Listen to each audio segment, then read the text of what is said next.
All right, guys, we've heard it all. We understand this very well. John Cena is very, very likely to face Gunther in his final matchup here at Saturday night's main event.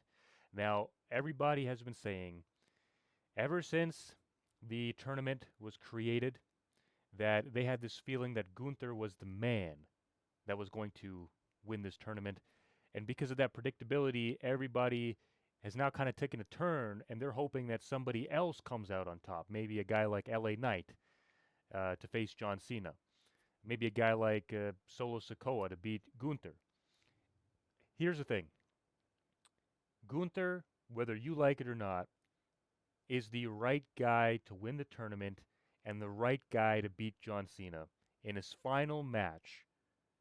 Not just for the sake of, it's going to be a great match and Gunther, uh, you know, fits the bill as being a legitimate guy that could beat Cena.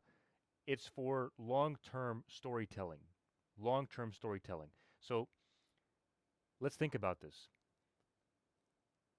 Gunther, at this point in time, he's retired Goldberg.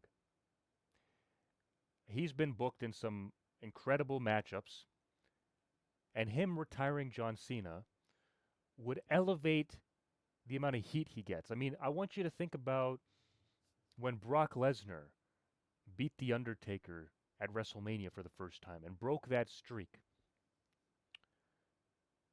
They were they were right to capitalize on that heat. Paul Heyman walked around saying that his client is 21 and 1, and that just, every single time he'd say that, the crowd would start booing. They used that heat to their advantage. And Brock Lesnar was over here and he went up to here.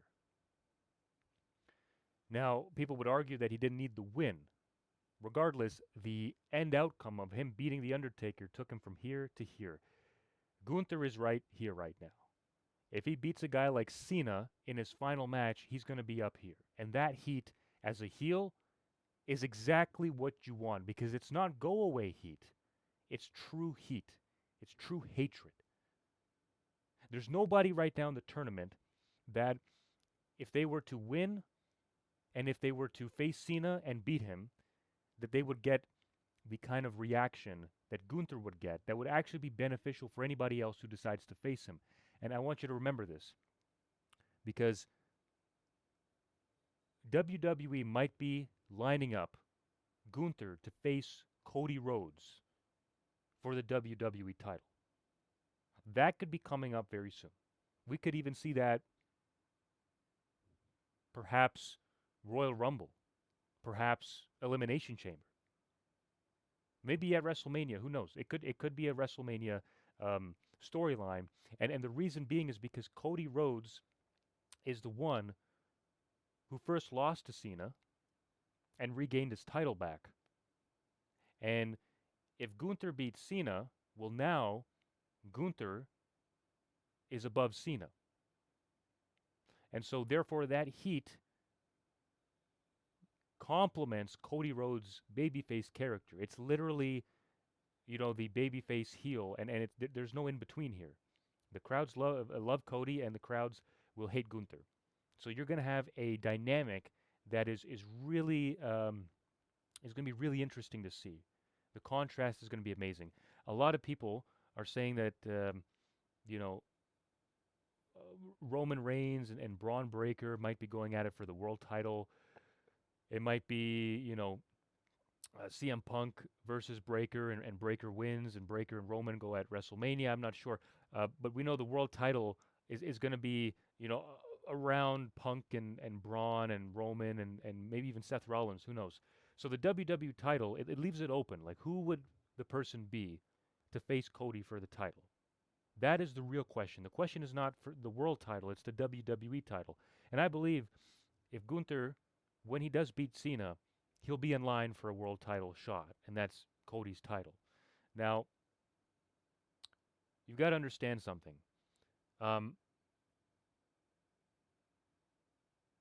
this final match, and I spoke about this before, we're not relying on this to just be a great match, and Cena can go and have his farewell. There needs to be something that comes out of this match. This idea of building the next guy by killing off the old guy, we need to have that. Because quite frankly, we haven't seen a lot of that during this retirement tour. We've seen old matches that we saw, Randy Orton, AJ Styles, Brock Lesnar. Some of them were okay, some of them were not great. This retirement tour took up a lot of time on television. It was great to see Cena do his final year. But as his final match, it has to be the right opponent for it to mean something so that, again, we can build a superstar to the next level. And I'm talking, you know, the Brock Lesnar Undertaker level. The only way to do that is have somebody who is already moving up the scale, has already built a streak up, and now you have him take out the top dog in Cena. I mean, that right there will solidify this guy as the next top champion. And when I say top champion, I mean the WWE champion, because I do believe that him and Cody are going to be going at it. So this is exactly the talk that a lot of fans do not like to have, because when things get predictable, and again, we all could probably see this coming, and this is probably WWE's fault for making it so predictable. But regardless of that fact, I want you to put that to the side, and I want you to understand what this does for the business, what this does for storyline, what this does for Gunther, and who Gunther now becomes on the roster. I mean, Gunther is now this almost like this, you know, mainstream attraction. He's an attraction guy now. He's a guy that when he shows up, you know, you better watch, because you know he's going to put on a clinic. You know, if it's a storyline around Gunther, it matters. You know, it's at that level now. He's about to become that. So just like Braun Breaker, you know, and you can only do that when you use these legends the right way in these kind of situations. So I believe giving Gunther this sort of rub, if you want to call it, it'll make him the guy that everyone has to chase and dethrone. So that's my prediction. My prediction in terms of where they're going to take Gunther after Cena's final match. He is the right man to face Cena, and he is the right man to go over in this final match. Cena should not be winning his final match. It should be his opponent. If you have any comments, I know it's kind of controversial, but if you have any comments, I would love to hear them. I'd love to hear people that disagree with me in the comment section below on what you feel WWE is going to do after Gunther wins, or if you believe someone else is going to be winning, what are they going to do afterwards that will actually make the win against Cena worthwhile? Put it in the comment section below. I'd love to hear them. If you enjoyed the video, make sure you like, subscribe, share with your friends, your colleagues, your whoever that enjoy professional wrestling talk. See you guys in the next video. Take care.